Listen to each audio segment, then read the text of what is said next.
15வது வசனமும் வாசிக்க கேட்கலாம். ஆதியாகமம் 2வது அதிகாரத்தின் 8வது வசனம், 15வது வசனம். தேவனாகிய கர்த்தர் கிழக்கே ஏதேன் என்னும் ஒரு தோட்டத்தை உண்டாக்கி தாம் உருவாக்கின மனுஷனை அதிலே வைத்தார். தேவனாகிய கர்த்தர் மனுஷனை ஏதேன் தோட்டத்தில் அழைத்து கொண்டு வந்து அதை பண்படுத்தவும் காக்கவும் வைத்தார். ஹல்லேலூயா. ஆதாமுக்கு கர்த்தர் கொடுத்த நன்மை ஏதேன். அந்த நன்மையை கர்த்தர் கொடுத்தார். கொடுத்து விட்டு அவன்கிட்ட ஒரு பொறுப்பையும் கொடுக்கிறார். அந்த பொறுப்பு தான் என்ன அப்படின்னா, நீ அதை காக்கணும், நீ அதை என்ன செய்யணும், பாதுகாக்கணும். இன்னைக்கு கர்த்தர் நம்மோடு பேச விரும்புகிற காரியம், நமக்கு வேண்டிய நன்மையை கர்த்தர் தருவார். கர்த்தர் தரும் நன்மையை காத்து கொள்ளுங்கள். ஒரு ஆமேன் சொல்லுங்க பார்க்கலாம். கர்த்தர் தரும் நன்மையை காத்து கொள்ளுங்கள். ஆதாம் காலம் வேற, நம்முடைய காலம் வேற. ஆதாம் காலத்தில் வேற எந்த பிரச்சனையும் கிடையாது. சொத்து சண்டைக்கு வாய்ப்பே இல்லை. அவன் ஒரு அடி எடுத்துட்டான், நான் 2 அடி கொடுத்தேன். அந்த பிரச்சனையே அங்கே இல்லை. ஆனாலும் கர்த்தர் ஒரு பொறுப்பை அவன் கையில் கொடுக்கிறார். என்ன பொறுப்பு அப்படின்னா, நான் உன் கையில் அதை கொடுத்துட்டேன். இது நீ என்ன தலைகீழ நின்னாலும் உன்னால் எதை உருவாக்க முடியாது, ஏதேனை உருவாக்க முடியாது. ஏதேனை எத்தனை பேருக்கு உருவாக்க முடியும்? முடியாது. ஆமென். நம்மளால முடியாத காரியங்கள் இருக்கிறது, அது நம்ம கையில் தேவன் தருகிறார். ஆமென். நான் கொஞ்சம் அந்த செய்தியை சொல்லும்போது உங்களுக்கு அது புரியும். ஆனால் நம்ம கிட்ட சில அந்த நன்மையை பெற்றுக்கொண்ட ஒவ்வொருவருக்கும் ஒரு பொறுப்பு இருக்கிறது. அந்த பொறுப்பு தான் என்ன அப்படின்னா, நீ அதை பாதுகாத்துக்கோ, அந்த நன்மையை பாதுகாக்க வேண்டும். இந்த ஆதாம் அதை செய்ய தவறினதுனால அந்த நன்மையை அவனால் என்ன செய்ய முடியலை அப்படின்னா, அனுபவிக்க முடியவில்லை. அவனால் பார்க்க முடிந்தது, அவனால் புசிக்க முடியவில்லை. இந்த ஏதேனுக்குள்ள இருந்த ஜீவ விருட்சத்தின் கனி அவனால் புசிக்க முடியலை. இது அவனுக்காகவே உருவாக்கப்பட்டது. தேவனுக்காக ஜீவ விருட்சம் யாருக்கு உருவாக்கப்பட்டது தெரியுமா? தூதனுக்கு அல்ல, தேவனுக்கும் அல்ல. ஏன்னா தேவன் யாரு? சாவாமை உள்ளவர். இந்த ஜீவ விருட்சம் கனி எதுக்கு? சாவு வராம இருக்கு. அப்ப இது யாருக்கு தான் தேவை? சொல்லுங்க கரெக்டா? மனுஷனுக்கு தேவை. மனுஷனுக்காக கொடுத்த நன்மை இந்த ஏதேன். மனுஷனுக்காக கொடுத்த நன்மை தான் இந்த ஏதேனுக்குள்ள இருக்கிற ஜீவ விருட்சம். அதை அவனால் டேஸ்ட் பண்ண முடியாத அளவு. எத்தனை முறை அந்த மரத்தை சுத்தி வந்திருப்பான்னு எனக்கு தெரியாது, எத்தனை முறை அந்த பழத்தை டச் பண்ணியிருப்பானோ தெரியாது. ஆனா அவனால் என்ன செய்ய முடியல தெரியுமா? டேஸ்ட் பண்ண முடியல, அனுபவிக்க முடியல. என்னை கேட்டுக்கொண்டிருக்கிற அன்பு சகோதரா சகோதரி, ஆமே, டைம் அதிகம் இல்லை, ஆனால் சில காரியங்களை உங்கள் மத்தியில் சொல்ல விரும்புகிறேன். தேவன் நமக்கு தருகிற விலையேற பெற்ற நன்மைகள் இருக்கிறது. எந்த ஒரு நன்மையும் யார்கிட்ட தான் வருகிறது? ஆமே, நன்மையான எந்த ஈவும், யாக்கோபு 1:17 நினைக்கிறேன், நன்மையான எந்த ஈவும். அவன் நன்மைன்னு வருகிற எல்லாமே எங்க இருந்து தான் வருகிறது? பரத்திலிருந்து உண்டாகி சோதிகளின் பிதாவினிடத்திலிருந்து இறங்கி வருகிறது. அப்ப இன்னைக்கு கர்த்தர் இந்த வார்த்தையை நமக்கு தந்து பேச வைக்கிறார் என்றால், நான் போன வாரம் இல்ல, இந்த வந்து ஆரம்பத்தில் இந்த தத்தளிப்பின் பாத்திரத்தை மையமாக வைத்து தான் 2-3 செய்திகளை ஆண்டவர் கொடுத்திருந்தார். இப்போ அதை தான் பேசலாம்னு சொல்லிட்டு கொஞ்சம் ஃப்ரீயாக இருந்தேன். ஆனால் ஆவியானவர் சில நாட்களுக்கு முன்பதாக இந்த வார்த்தையை வந்து சிந்தையிலே கொண்டு வைத்து நன்மையை காத்துக்கொள் என்கிற சத்தத்தை தொனிக்க பண்ணி கொண்டே இருந்தார். எனவே தான் கர்த்தர், அப்போ இதில் 2 காரியம் இருக்கிறது. ஒன்று, கர்த்தர் நம்ம கையில் சில நன்மையை கொடுத்திருக்கிறார். இன்னொன்று, கர்த்தர் சில காரியங்களை நம்ம கையில் நம்பி கொடுக்க போகிறார். சத்தமாமேன்னு சொல்லுங்க. எத்தனை பேர் நம்புறீங்க? ஆமா, என் கையில கொடுத்த நன்மைக்காக ஸ்தோத்திரம். என் கையில நம்பி கொடுக்க போகிற நன்மைகளுக்காக ஸ்தோத்திரம். ஹல்லேலூயா. ஆமென், ஆமென். நிறைய காரியங்கள் இருக்கிறது வேதத்தில். நிறைய காரியங்களை ஆவியானவர் சிந்தையில ஓட வைத்துக் கொண்டே இருந்தார். ஆனாலும் ஆவியானவர் இந்த நாளில் அந்த விலையேற பெற்ற நன்மைகள் எல்லாமே நன்மை, எல்லா நன்மையுமே விலையேற பெற்றதுதான். ரொம்ப பசியா இருக்கிறவனுக்கு எது விலையேற பெற்ற நன்மை தெரியுமா? பேக் நிறைய கோல்டு கிடையாது, அவனுக்கு சாப்பாடு. அந்த நேரத்தில் நல்ல பசியா இருக்கிறவனுக்கு விலையேறப்பட்ட நன்மை என்ன அப்படின்னா ஃபுட். இதே போலதான் விலையேற. அப்போ அந்த ஃபுட் அப்படி சொல்லும்போது ஆமென், ஃபுட்டு அந்த நேரத்தில் விலையேற பெற்றது. அந்த பசி ஆறுனதுக்கு அப்புறம் அது அவனுக்கு எப்படி தான் இருக்கும்? சாதாரணமானதா இருக்கும். ஏன்னா வேணும்னு கேட்கிறவன் கொஞ்ச நேரத்தில் என்ன சொல்லுவான் தெரியுமா? போதும்னு சொல்லுவான். எங்க அப்பா அடிக்கடி சொல்லுவாங்க, மனுஷன் 2 காரியத்துக்கு தான் போதும்னே சொல்லுவானா. ஒன்று சாப்பாடு, அதாவது நல்ல சாப்பாட்டு பிரியனா இருந்தாலும் அவன் அவன் ஒரு கீழே உட்காந்து ஒருவேளை இலையில சாப்பிட்டா கூட அவன் சாப்பிட்டு இலை பார்க்க முடியும். அதுக்கப்புறம் ஃபுல்லாக விசுவாசம் தான். இந்த இடத்துல பழம் இருக்கும், இந்த இடத்துல அவியல் இருக்கும், ஃபுல்லாக விசுவாசம் தான். ஃபைனலாக தேடி முடிச்சுட்டு ஒன்றும் இல்லை, போதும். 2வது எண்ணெய் வைக்கும்போது, எண்ணெய் உள்ளங்கையில் அப்படி வாங்கி, எண்ணெய் புள்ள பிள்ளைகளுக்கு எண்ணெயும் கிடையாது மண்ணெண்ணையும் கிடையாது, அப்படி எண்ணெய் வாங்கி அப்படி அது ஒரு லெவல் தாண்டும் போது போதும் போதும் போதும் அப்படிமா வேற என்ன கொடுத்து பாருங்க, போதும்னு சொல்ல மாட்டான். ஒரு தேவை வரும்போது அந்த இடத்துல அந்த காரியங்கள் சந்திக்கப்படும் போது அது நமக்கு ப்ரெஷியஸ். ஆனால் அது காரியம் சந்தித்து முடித்த பிறகு அடுத்த ஒரு தேவை வரும். அப்போ அந்த இடத்துல இன்னொரு காரியம் வந்து அதை சந்திக்கும் போது இதை விட அது நமக்கு எப்படி தெரியும்? பெருசாக தெரியும். இந்த பூமியில் எல்லாத்துக்கும் ஒரு மேன்மை உண்டு, எல்லாத்துக்குமே ஒரு மகிமை உண்டு. நம்முடைய அவயவங்கள் ஒவ்வொன்றுக்கும் ஒவ்வொரு மேன்மை இருக்கிறது. ஆமேன். இது எனக்கு சொண்டு விரல், சின்ன விரல், இதெல்லாம் என்ன அப்படின்னு கேட்டு எடுத்தால் எப்படி இருக்கும்? ஆமேன். ஒவ்வொன்றுக்கும் ஒரு மேன்மை இருக்கிறது. அதே போல் அந்த விலையேற பெற்ற நன்மைகள், அதாவது இது எந்த மனுஷனாலும் தர முடியாத நன்மைகள். அப்படி ஒரு 5 காரியத்தை நான் வேகமாய் சொல்லி ஜெபிக்க விரும்புகிறேன். இதை நாம் என்ன செய்யணும் அப்படின்னா காத்து கொள்ள வேண்டும். அல்லேலூயா. ஒரு பாடல் உண்டுல, காத்து கொள்ள கிருபை தாரும். அது எந்த சரணம் எடுத்துருங்க. காத்து கொள்ள கிருபை, அது எந்த சரணம்? அது பாட்டு தெரியும், அந்த அந்த லைன் வரக்கூடிய சரணம். சரி, நீங்கள் போகிற பாடுங்க வீட்டுக்கு போய். இப்போ நம்ம செய்திக்கு வரோம், இப்போ எடுத்து போடுவாங்க பாருங்க. ஆமென். கர்த்தருக்கு மகிமை உண்டாவதாக. ஹல்லேலூயா. ஆமென். என்ன இருக்கு? இந்த சரணம் தான். நிர்மூலமாகாதது நிற்பது மோக்கிருபை, நீசரன் பாவம் நித்திய ஜீவன் பெற்று கொண்டே,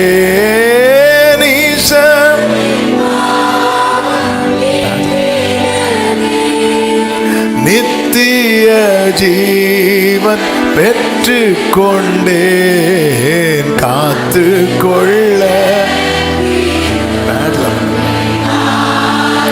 ஆமென். காத்து கொள்ள.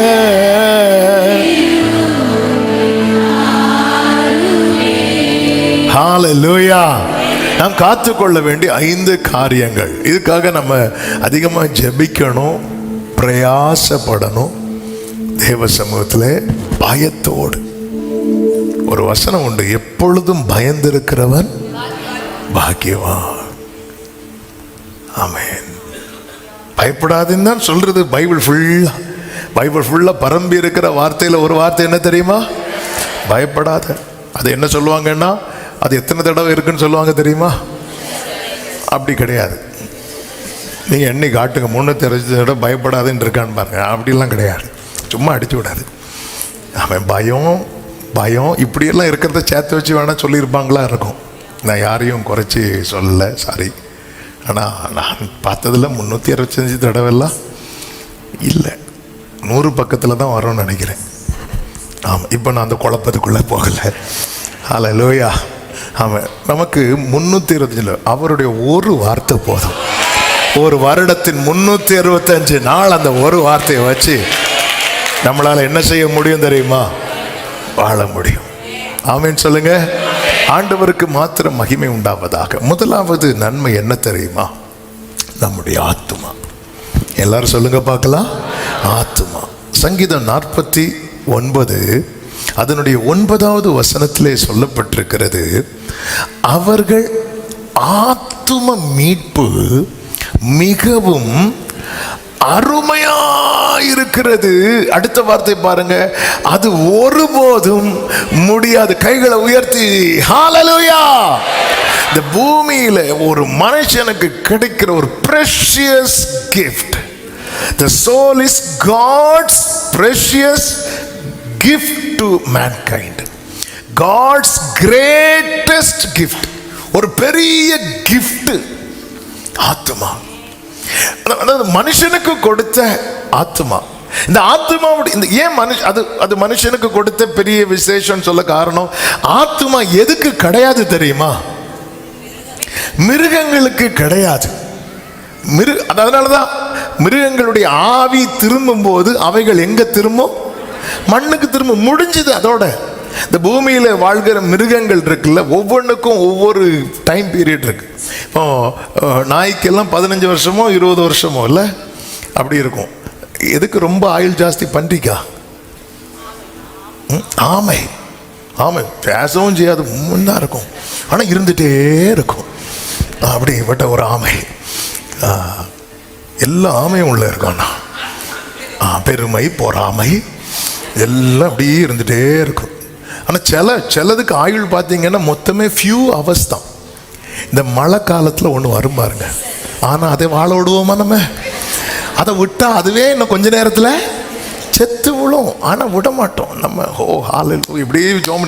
மற்ற நேரம்லாம் இப்படி கை தட்டுவோம். இந்த மாதிரி ஈசல் வந்துட்டுனா எதுக்கு? கைத்தாளத்தோடு பாடுறதுக்கா?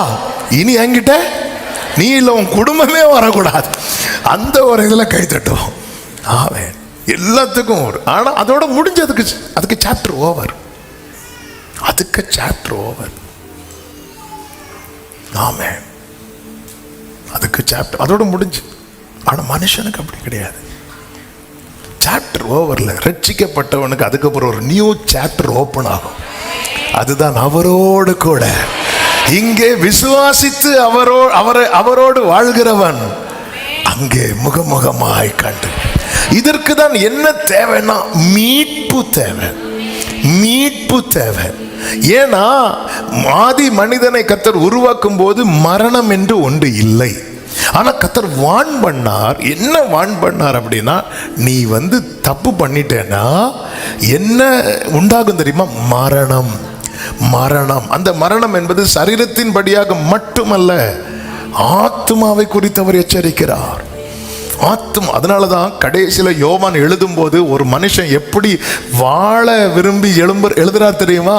பிரியமானவனே, உன் ஆத்துமா ஆத்துமா எதுல வாழும்? ஆத்துமா எதுல வாழும்? மனுஷன் அப்பத்தினால் மட்டுமல்ல, தேவனுடைய வாயிலிருந்து புறப்படுகிற. ஜீசஸ் ஃபோக்கஸ் பண்ணது ஃபுல்லா எதுல தான் தெரியுமா? நித்திய ஜீவன். நித்திய ஜீவன். ஆத்மா எதுல மட்டும்தான் வாழும்? சத்தமா சொல்லுங்க. வார்த்தையில மட்டும்தான் வாழும். வார்த்தையில மட்டும்தான் வாழும். நம்முடைய ஆத்மாவுக்கான போஜனம் தான் கர்த்தர் எழுதி கொடுத்த ஆண்டவருடைய வார்த்தை. சத்தமா ஆமென் சொல்லுங்க பார்க்கலாம். இதை விட கிரேட்டஸ்ட் கிஃப்ட் கிடையாது.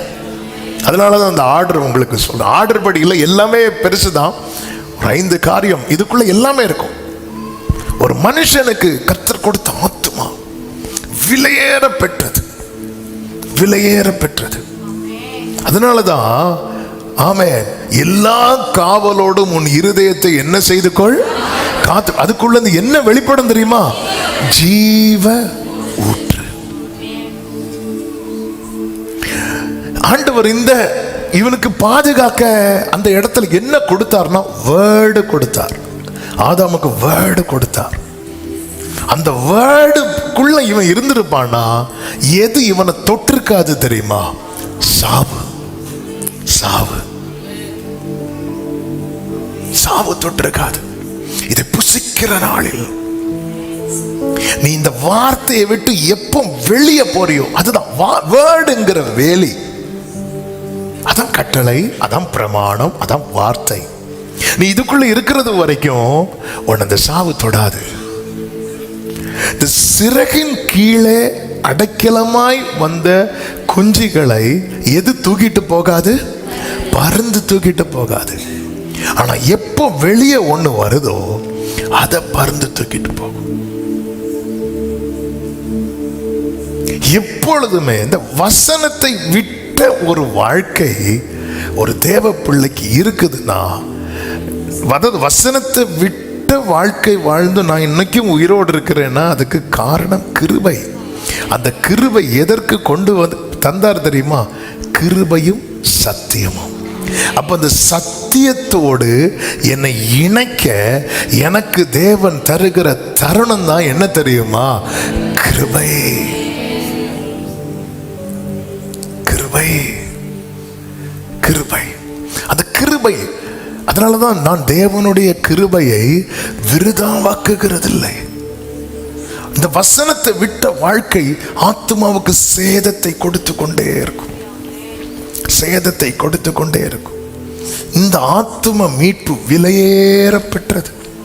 ஒரு மனுஷன் மரிக்கும் போது அவனுடைய சரீரம் இனி இல்லை, ஆனால் அவன் ஏதோ ஒரு இடத்துல காணப்படுவான். ஒன்று பரலோகத்தில் அல்லது நரகத்தில். அந்த பரலோகம் நரகம் என்பது ஜட்ஜ்மெண்ட் டேக்கு பிற்பாடு தான். அதுக்கு முன்பதாக அவர்களுக்கான பிளேஸ் எங்க அப்படின்னா பரதீசு, ஆமென், பாதாளம். இந்த ரெண்டையும் இயேசு ஒரு உவமையில், அது உவமை அல்ல, அது ஆண்டவர் எடுத்து சொல்லும் போது சொல்லுவார். ஐஸ்வர்யவான் லாசரு காரியத்தை சொல்லும்போது மரணத்துக்கு பின் இருக்கிற காரியத்தை இயேசு சொல்லுவார். இயேசு ஒருபோதும் ஒரு வாயிலிருந்து என்ன வராது தெரியுமா? போய் வராது. அப்படி என்றால் நிச்சயம் என்ன? மரணத்துக்கு பின் ஒரு வாழ்க்கை இருக்கிறது. மற்றவர்கள் அதை அடுத்த ஜென்மம் அடுத்த ஜென்மம் அப்படின்னு சொல்லுவாங்க. அப்படி கிடையாது. நம்ம அடுத்த ஜென்மம் கணக்கிலே பைபிள்லே அதுக்கான ஒரு வேர்டு இருக்கு, மறுஜென்ம. அந்த மறுஜென்ம காலம் என்பது நான் திருப்பியும் இந்த மாம்சத்தில் வருவேன். சில சொல்லுவாங்க தெரியுமா, அவங்க இறந்துட்டாங்க ஆனால் இப்போ பாரு குழந்தையா வந்திருக்கிறாங்க. அப்படிலாம் வரமாட்டாங்க. உங்கள் ஆறுதலுக்கு வேணா நம்ம என்ன பண்ணலாம் சொல்லலாம். அவங்கள மாதிரி அப்படி ஒருத்தங்க சொல்லும்போது உடனே அங்கே போய் ஓவர் பரிசுத்தமான காட்டக்கூடாது. நான் சொல்கிறது ஏன்னா அவங்க பெயின் வந்து அவங்களுக்கு தான் தெரியும். ஆமாம், அவங்க போயிட்டாங்க பாரு, இப்படி வந்திருக்காங்க, பேர பிள்ளையாக வந்திருக்கிறாங்க, பேத்தியாக வந்திருக்கிறாங்க, அப்படி சொல்லும்போது அவங்களுக்கு வந்து ஆறுதலாக தான் பக்கத்தில் அந்த இடத்துல போய் ஹீப்ரூவில் இப்படி சொல்லுது, க்ரீக்கில் இப்படி சொல்லுது, அப்படி போய் அவங்கள்ட்ட வந்து என்ன பண்ணக்கூடாது. அவங்க ஒரு சமாதானம், அது அவங்களுக்கும் தெரியாது அது இல்லைன்னு. ஆனால் அவங்க ஒரு ஆறுதலுக்கு, ஏன்னா இழப்பினுடைய வலி வந்து இழந்தவங்களுக்கு தான் தெரியும். ஸோ அப்போ அப்படி பெயினில் அப்படி இருக்கும்போது அந்த இடத்துல போய் இருந்துட்டு உடனே அது அப்படிலாம் கிடையாது, இப்படி தெரியும். அது அவங்களுக்கு ஒரு ஆறுதலுக்கு சின்ன விஷயம். எதுக்கு சொல்கிறேன் அப்படின்னா, நமக்கு 4 வார்த்தை தெரியும்னு சொல்லிட்டு, அதாவது பைபிள் ஒரு வசனம் இருக்கு பாருங்க, எழுத்து கொல்லும். ஆமாம், எழுத்து கொல்லும், ஆவி. அதுன்னு அர்த்தம் என்ன? என் அறிவை வச்சு நான் ஒருத்தங்கள்கிட்ட போய் வசனத்தை எடுத்து பேச போகிறேன்னா மேக்சிமம் அவங்க கதையை நான் முடிச்சுட்டு தான். நிறைய பேர் இப்படி பிரசங்கம் பண்ணி எத்தனை அடக்கம் பண்ணிட்டு வந்திருக்கிறான், எத்தனை அடக்கம். அதாவது 4 வசனம் எனக்கு தெரியுதுன்னு சொல்லிட்டு அது அப்படி இது இப்படி. ஆமென், ஹல்லேலூயா. ஆமென். அந்த மாதிரிலாம் பண்ணவே கூடாது. நமக்கு தெரியும். சரி, அவங்க சில மெதுவாக அந்த அந்த அந்த அந்த அந்த டைமெல்லாம் தாண்டி அவங்க நார்மலாக இருப்பாங்க தெரியுமா. ஆமாம், அது நீங்கள் எப்போவுமே பாருங்கள், ஒருத்தங்க ஒரு இழப்பு நடந்து அதுக்கு பிறகு அந்த வீட்டில் ஒரு ஒரு பிறப்பு ஏதாவது வரும்போது அவங்க பேசுவாங்க. எப்போவுமே அப்படி பேசிகிட்டு இருக்க மாட்டாங்க. அவங்க அந்த ஆறுதல் அடைகிறது வரதான் அப்படி ஏதாவது பேசுவாங்க. அதுக்கப்புறம் அவங்க நார்மல் ஆயிடுவாங்க. அதை கடக்க ஆண்டவர் வேண்டிய கிருபைகளை கொடுத்து அதுக்கப்புறம் போயிடுவாங்க. அந்த இடத்துல வந்துட்டு அது அப்படி இல்லை, இது இப்படி ஆக்கும் அப்படி ஆக்கும்னு சொல்லி அவங்களுக்குள்ள ஏற்கனவே அந்த புண்ணு இன்னும் ஆறலை. அது இப்போ தான் கொஞ்சம் ஆற ஆரம்பிச்சிருக்கு. அதில் திருப்பியும் அந்த எண்ணெயை ஊற்றி திருப்பியும் கத்தி எடுத்து குத்தி அவங்கள காயப்படுத்த கூடாது. இதை சொன்னதுனால சொல்கிறேன். இப்போ நான் என்ன சொல்லிட்டு இருந்தேன் செய்தி, அந்த மீட்பு. ஆமாம், நான் செய்திக்குள்ளே வரேன். ஆமாம், சில பார்க்குறாங்க 5 நடக்குமான எங்களுக்கு அந்த 5 ஃபஸ்ட்டே சொன்னாலும் அதை நாங்கள் எழுதி 1 மணிக்கு பஸ்ஸுக்கு போயிடலாம். இது ஃபஸ்ட்லேயும் சொல்லவும் இல்லை. ஆமாம், இது ரொம்ப முக்கியம். அப்போ எப்பொழுது அந்த வேர்டை விட்டு ஆதாமும் ஏவாளும் வெளியே போனாங்க, அப்போ நான் என்ன அதை இப்படி பார்க்குறேன் அப்படின்னா, ஆண்டவர் வந்து ஆதாம்கிட்ட சொல்லும்போது யார் இல்லை தெரியுமா? ஏவாள் இல்லை. அப்போ ஆதாம் ஒருவேளை இதை வந்து இதனுடைய சீரியஸ்னஸ் வந்து ஏவாளுக்குள்ள ஊட்ட மறந்தாரா என்ன தெரியல. இல்லை புதுசாக கல்யாணம் முடிச்ச அந்த விருந்து மயக்கத்தில் இருந்தாரானோ தெரியல. ஏவாள்கிட்ட பேசும்போது ஆதாம் எங்கே போனார்னோ தெரியல. ஆமாம், சரி, அது நம்ம டாபிக் இல்லை. ஆதாம் பார்த்தார், ஒரு பழத்துக்கு நீங்கள் என்னெல்லாம் பாடுபடுத்துறீங்க, அவ்வளோ பிரசங்கியாக இருக்கும், நான் தான் சண்டை இல்லை. பேதுருவும் சொல்லுவார், ஒரே ஒரு நாள் மறுதளிச்சேன், 1 வருஷம் பிரசங்கத்தை வச்சு ஓட்டுறான் பாரு. ஹல்லேலூயா. அதான் யூதாஸ் சொல்லுவார், அதனால தான் நான் பேசாமல் தூக்கிலையே மாட்டிட்டேன், இல்லாட்ட இவங்களே நம்மளை தூக்கில் போட்டுருவாங்க. ஆமாம் ஆமாம், எப்போ வேர்டு தான் பாதுகாவல். நம்ம அதை விட்டு விலகும்போது நம்முடைய ஆத்மாவுக்கு சேதம் உண்டாகிறது. எனவேதான் ஆண்டவர் மோசேயை வைத்து ஜனங்களோடு பேசுவார். உபாகமம் 4வது அதிகாரம் அதனுடைய 9-10 வசனங்களிலே அந்த வசனத்தை மட்டும் வாசியுங்கள். ஓரேபிலே உன் தேவனாகிய கர்த்தருக்கு முன்பாக நீ நிற்கும் போது கர்த்தர் என்னை நோக்கி ஜனங்களை என்னிடத்தில் கூடிவர செய்து என் வார்த்தைகளை கேட்கும்படி பண்ணுவேன், அவர்கள் உயிரோடு இருக்கும் நாளெல்லாம் எனக்கு பயந்து இருக்கு. அப்போ ஆண்டவர் வந்து ஒரு வார்த்தை சொல்லுவா தெரியுமா, இதை புசிக்கிற நாளில் நீ சாகவே சாவா. இதை விட்டு விலகிட்டேன்னா, இப்படி ஏதாவது வேர்டு வரும்போது அந்த வேர்டை குறித்த பயம் நமக்குள்ள எப்பவுமே இருக்கணும். இங்கே பொதுவாகவே பாருங்கள், இந்த நல்லா படிக்கிற பிள்ளைங்க எல்லா சப்ஜெக்ட்லேயும் கை வைப்பாங்க. ஆனால் சில ஸ்கூல்லலாம் பார்த்தீங்கன்னா அந்த படிக்காத பிள்ளைங்க கூட அந்த சில டீச்சர் வருவாங்க பாருங்கள், அவங்களுக்கு மேலே இருக்கிற பயத்தில் இவங்க வந்து ஹோம்ஒர்க்கெல்லாம் என்ன பண்ணிடுவாங்க தெரியுமா, நாளைக்கு என்னது, நாளைக்கு இவங்க தானே சமாளிச்சிடலாம் அப்படிம்பாங்க. இவங்க தானே சமாளிச்சிடலாம். இவங்கள ஐயோ குடும்பத்தையே இழப்பாங்களே, வேண்டாம் நம்ம எழுதிட்டு போயிடுவோம். சில நேரத்தில் பாருங்கள், அப்போ அந்த ஒரு பயம் என்ன பண்ணுது அப்படின்னா, ஆமென், நம்மளை வந்து அதனால் ஆண்டவர் சொல்கிறாரு, உயிரோடு இருக்க நாளெல்லாம் நீ என்ன பண்ணியிருக்கணும், எனக்கு பயந்து இருக்கணும். அதுக்காக ஆண்டவர் வந்து அப்படி இல்லை. இந்த பயம் என்பது என்ன அப்படின்னா, அவரை கனப்படுத்தணும். ஆமென். நடுக்கத்தோடு கலிகூறுகள்னா சர்ச்சில் வந்துருந்து இப்படி விரைச்சிட்டு இருக்கிறது கிடையாது. அவருக்கு அந்த ரெஸ்பெக்ட் கொடுக்கணும். நான் பிதாவானால் என்னுடைய கனம் எங்கே, அப்படிதானே கேட்கிறார். ஆமாம், ஒருத்தங்க மேலே நமக்கு ஒரு மரியாதை பயம் இருக்குன்னா, ஒருத்தங்க மேலே ஒரு கனம் இருக்குனாலே நமக்கு அவங்கள குறித்த ஒரு பயம் நமக்குள்ள இருக்கும். அது அவர் என்னை அடிச்சிடுவாரோ, என்னை இது அப்படி அல்ல. அவரை நான் துக்கப்படுத்திடுவேனோ என்கிற ஒரு பயம், அவரை நான் வேதனைப்படுத்திடுவேனோ என்கிற ஒரு பயம். ஒரு ஆமேன்னு சொல்லுங்க பார்க்கலாம். ஹல்லேலூயா. கர்த்தருக்கு மாத்திரம் சிலர்லாம் சொல்லுவாங்க பாருங்க, ஆமென், கர்த்தருக்கு மகிமை. இப்படி தான் ஒருத்தர் சாட்சி சொன்னார். அந்த சாட்சியை வந்து நான் சின்ன வயசில் கேட்டேன். இங்கே தான் வந்து சொன்னார்னு நினைக்கிறேன். அவருக்கு வந்து ஒரு பழக்கம் இருந்துச்சான். என்ன பழக்கம் அப்படின்னா, சிகரெட் அடிக்கிற பழக்கம் இருந்துச்சான். ஆண்டவரை ஏற்றுக்கொண்ட பிறகும் ஆள் சைடில் போயிருந்து என்ன பண்ணுவார், அப்படியே புகை வெடி எழும்பிட்டே இருக்கும், மெதுவாக விட்டுட்டே இருப்பார். இப்படி தான் ஒரு வாட்டி அப்படியே ஒரு மழை டைமில் ஒரு கொடையை வச்சுட்டு அப்படி சிகரெட் அடிச்சுட்டே இருக்கும்போது, பெரிய ஆள், கல்யாணம் ஆகி பிள்ளைங்கள்லாம் இருக்குது, சிகரெட் அடிச்சுட்டு இருக்கும்போது திடீரென்று இவங்க ஸ்கூலில் இவருக்கு கிளாஸ் எடுத்த வாத்தியார் வந்து அப்படி நடந்து வரார். நடந்து வந்ததும் இவர் கொடையை வச்சு இவரை மறைச்சிட்டார்.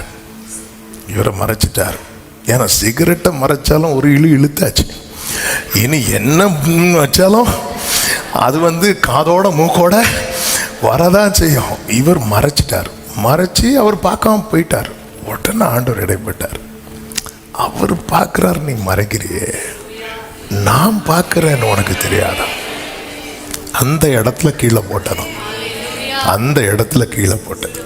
அது ஒரு பின்னால் ஊழியம் பண்ணி அதில் அவர் டெஸ்டிமனியாக சொன்னது இல்லை. இப்போ நான் இது எதுக்கு சொல்கிறேன் அப்படின்னா, அதாவது அந்த வாத்தியார் இனி வந்து இவரை பிடிச்சி என்ன செய்ய மாட்டார், இப்போ தான் பிள்ளைகளை என்ன செய்யக்கூடாது, அடிக்கவே கூடாது. அப்படியே அடிக்கணும்னாலும் டீச்சர் அவங்கவுங்க தங்களையே அடிச்சுக்கணும், வேற ஏதாவது பண்ணா. ஆமாம், பிரம்பு வந்து கையாளுறது நல்லது. ஆமாம். ஆனால் சிலர் வந்து என்ன பண்ணுவாங்கன்னா, குடும்பத்தில் இருக்கிற புருஷன்ட்ட போட்ட சண்டையை வந்துட்டு பிள்ளைக்கு தலைமுடியை பிடிச்சி தான் இந்த மாதிரியே இருக்கிறாங்க. அதாவது ரெண்டு எதுவுமே ஒழுங்கும் கிரமமாக சிலர் இருக்கிறாங்க. அப்படி இருக்கிறாங்க. வீட்டில் என்ன பிரச்சனையோ தெரில, ஒரே பிள்ளைய டார்கெட் பண்ணுறவங்க இருக்காங்க. இப்படிலாம் பிள்ளைங்க பாதிக்கப்பட்டு ஸ்கூலுக்கு போவாங்க. இவன் ஒவ்வொன்றா சொன்னால் அதுக்குள்ளே போகிறேன். ஆமாம், அதனால் நான் பிடிச்சி வெளியே வாரேன். ஆமாம். இல்லை, அப்போ என்னென்னா, இந்த வாத்தியார் வந்து என்ன பண்ண மாட்டார், இனி வர அடிக்க மாட்டார். அது மட்டும் இல்லை, இவர் இப்போ வளர்ந்து பெரிய ஆள் ஆகிட்டு. சின்ன வயசில் வித்தியாசமாக முடி வச்சுருப்பாங்க, இப்போ முடியே இல்லை. வித்தியாசமாக முடி வைக்கிறவங்க கவனத்திற்கு முடியே இல்லை. அப்போ இவரை தெரிகிறதுக்கு கூட அவருக்கு வாய்ப்பு இல்லை. அப்படி இருந்தும் இந்த பயம் வர்றது காரணம் என்ன தெரியும், இவர் என்ன இன்னைக்கு அடிச்சிருவார். அப்படி கிடையாது. அந்த ரெஸ்பெக்ட் இது வந்து இது குறையிறதுனால தானே, இது இல்லைன்னு தான் அர்த்தம். எனக்கு ஆண்டவர் என்கிட்ட ஒரு வார்த்தையை தரும்போது, இப்படி பண்ணுப்பா, இதை செய்யாத, இப்படி போகாத, இப்படி பண்ணு அப்படி சொல்லி நான் அதை செய்யாமல் இருக்கிறேன்னா எனக்கு நான் ஆண்டவரே உங்களை நான் மதிக்கவே இல்லை ஆண்டவரே, அதுதான் அர்த்தம். இதனால இழப்பு யாருக்கு? நமக்கு என்ன, நான் நல்லா தானே இருக்கிறேன். என்ன நல்லா, நீ சரீரத்தில் நல்லா இருக்கிற, எல்லாம் உன் ஆத்மா சேதமாயிட்டு இருக்கு தெரியுமா? ஆண்டவராக இயேசு சொல்லுவார், மார்க்கு சுவிசேஷம் 8வது அதிகாரத்தின் 36, 37, 38 வசனங்களிலே, மனுஷன் உலகம் முழுவதையும் ஆதாயப்படுத்தி கொண்டாலும் தன் ஜீவனை நஷ்டப்படுத்தினால் அவனுக்கு லாபம் என்ன? மனுஷன் தன் ஜீவனுக்கு ஈடாக என்னத்தை கொடுப்பான்? ஜீவன்கிறது சோல், ஆத்மா. ஏன்னா இந்த ஆத்மா வாழும். அது எங்கே வாழணும்? கண்ணீர் இல்லாத இடமும் இருக்கிறது. மரணத்துக்கு பிறகு கண்ணீர் மட்டுமே உள்ள இடம் இருக்கிறது. அதாவது பரலோகத்துக்கும் நரகத்துக்கும் உள்ள வித்தியாசம் எப்படி பார்க்கணும்னா, பரலோகத்தில் கண்ணீர் இல்லை, அலறல் இல்லை, பசி இல்லை, பட்டினி இல்லை, வேதனை இல்லை. அப்போ இது எது பரலோகத்தில் இல்லையோ அது எல்லாமே இங்கே இருக்கும். ஆமென். அப்படியே மாறி ஹல்லேலூயா, ஆண்டவருக்கு மாத்திரம் மகிமை உண்டாவதாக. அப்போ ஆத்துமா என்கிறது ரொம்ப விலையேற பெற்றது. அதனால தான் தாவீது ஃபுல்லா ஆத்மா கிட்ட பேசிட்டே இருப்பார். ஆத்மாவே ஸ்தோத்திரி, ஸ்தோத்திரி, ஸ்தோத்திரி. ஆமென், ஆமென். என் ஆத்மாவே நீ ஏன் கலங்குற? இந்த ஆத்மா ரொம்ப முக்கியது. வசனத்துக்குள்ள நம்மளை வச்சு நம்ம பாதுகாக்கணும். வசனத்துக்கு. ஹல்லேலூயா, ஹல்லேலூயா. இரண்டாவதாக விசுவாசத்தை காத்துக்கொள்ளணும். 1 பேதுரு 1:7. அழிந்து போகிற பொன் அக்கினியினாலே சோதிக்கப்படும், அதை பார்க்கிலும் அதிக விலையேற பெற்றதா இருக்கிற உங்கள் விசுவாசம். அப்போ அடுத்து விலையேற பெற்ற அடுத்த நன்மை என்ன தெரியுமா? எல்லாரும் சொல்லுங்க பார்க்கலாம். விசுவாசம். வேதம் தெளிவாய் சொல்லுகிறது. எபிரேயர் 11:6, விசுவாசம் இல்லாமல் தேவனுக்கு பிரியமா இருப்பது கூடாத காரியம். சத்தமா ஒரு ஆமென் சொல்லுங்க பார்க்கலாம். விசுவாசம் இல்லாமல் தேவனுக்கு பிரியமா இருப்பது கூடாத காரியம். சான்ஸே கிடையாது. தேவனுக்கு பிரியமா இல்லாதவங்க தேவனுடைய ராஜ்யத்தில் பிரவேசிக்கவே முடியாது, முடியாது. 1 கொரிந்தியர் 10:5. எகிப்திலிருந்து புறப்பட்ட ஜனங்கள் அநேகரிடத்திலே கர்த்தர் எப்படி இருக்கவில்லையா? பிரியமாயிருந்ததில்லை. ஆதலால் வனாந்தரத்தில் அவர்கள் அழிக்கப்பட்டார்கள். நீங்க ரட்சிக்கப்பட்டிருக்கலாம், ஞானஸ்நானம் பெற்றிருக்கலாம், அபிஷேகம் பெற்றிருக்கலாம், சர்ச்சில் மெம்பரா இருக்கலாம், கம்யூனியன் அட்டன் பண்ணலாம், நீங்க டைத்து கொடுக்கலாம், எல்லாமே டைட்டா கொடுக்கலாம். ஆனா கர்த்தருக்கு பிரியமா இல்லைன்னா அழிக்க முடியாது. ஆமென். யாக்கோபு 1:12 சோதனையை சகிக்கிற மனுஷன் பாக்கியவான், அவன் உத்தமன் என்று விளங்கின பின்பு தம்மிடத்தில் அன்பு கூறுகிறவர்களுக்கு வாக்குத்தத்தம் பண்ணின ஜீவ கிரீடம். அன்பு கூறுகிற, அப்ப லவ், அந்த பிரியம், இதுதான் எல்லாத்துலயும் கனெக்ட் ஆகிருக்கும். அதனாலதான் பைபிள்ல இருக்க அன்பே பெரியது. கைகளை உயர்த்தி ஒரு ஹல்லேலூயா சொல்லுங்க பார்க்கலாம். அப்போ விசுவாசம் என்பது தேவன், இது விலையேற பெற்றது. இந்த விசுவாசத்தை துவக்கினது யாரு? அப்ப கர்த்தரிடத்திலிருந்து வந்த நன்மை இது. கர்த்தர் துவக்கினார். எப்படி நமக்குள்ளே விசுவாசம் வருகிறது? ரோமர் 10:17 விசுவாசம் கேள்வியினாலும், கேள்வி கர்த்தருடைய. அப்ப விசுவாசம் எனக்குள்ளே தொய்ந்து போகுது. இப்போ ஒரு விளக்கு, எண்ணெய் ஊற்றி விளக்கு இருக்குல்ல, அதுல தீபம் மங்குதுன்னா ஆமே நம்ம உடனே என்ன செய்வோம் தெரியுமா? எண்ணெயை ஊற்றுவோம். அது போலதான் விசுவாசம் தொய்கிறது என்றாலே விசுவாசம் எப்படிதான் வரும்? கேள்வியினாலே வரும். உடனே நம்ம கேள்வி எப்படி வரும்? ஆமென். அதாவது நான் கேள்வின்னு நான் கேட்கறது இல்லை, நான் கேட்பது. ஆமென். faith comes from hearing the word of God.